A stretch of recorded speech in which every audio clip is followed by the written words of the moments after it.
Mga puso, isa ka seaman nga tumandok sa aklan nga na stranded sa Ukraine. Ginpakigbahin ang eksperyensya sa kinagamo nga nagluntad sa mga pungsod.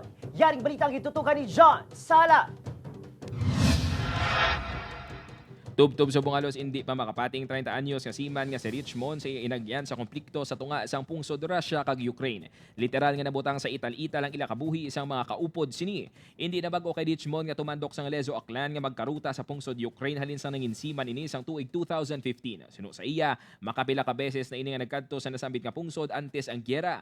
Sino sa iya antes ang unang adlaw sang pag-atake sang Russia sa Ukraine ang ila pagdungka dito. Hindi man makahalin ang barko ng Richmond bangod sa tuman kabudlay nga sitwasyon. Kasi parang siyempre magulat ka din, takot. Kasi parang kwan lang yung bumibigla-bigla lang ba. Hindi naman namin makita kasi yung pagsabog dahil nasa loob kami ng pantalan. Pero sa ano ko, malapit lang sa amin dahil may magbabibrate yung nagbabibrate yung barko.